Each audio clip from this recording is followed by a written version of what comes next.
Su questa terra, sulla terra degli altipiani, sulla terra dell'altopiano di Asiago, l'Associazione Nazionale Alpini viveva la sua prima adunata nazionale. Una settimana indimenticabile, un cassetto di ricordi da custodire per sempre, nel quale riporre le emozioni delle celebrazioni dei 50 anni del terremoto del Friuli, il ritorno degli alpini nei paesi distrutti e ricostruiti, la gioia della festa, della musica, i brindisi.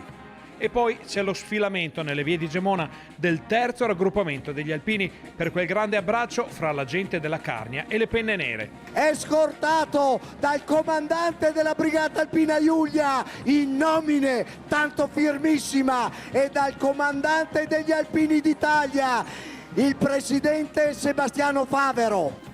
Tutto in diretta, tutto sui canali del gruppo Media Nord-Est, il cui sforzo produttivo è stato ripagato ancora una volta da Ascolti Record. Rete Veneta, Antena 3, Tele 4 e TV12 hanno raccontato domenica la giornata finale del raduno del terzo raggruppamento, dalle 7:15 del mattino, portando nelle vostre case le voci, i volti, le emozioni di un appuntamento imperdibile. Passa al presidente nazionale Sebastiano Favero l'ambita stecca che è nelle mani di Franco Giacomin, presidente della sezione di Treviso. Fino al passaggio della stecca con gli alpini di Treviso che organizzeranno la Triveneta del prossimo anno, le emittenti del gruppo Media Nord-Est hanno tenuto incollati allo schermo tantissimi telespettatori in tutto il Triveneto.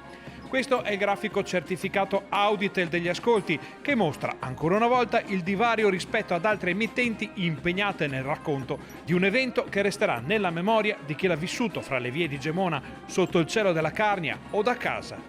Di nuovo assieme a voi, oggi come ieri, come domani.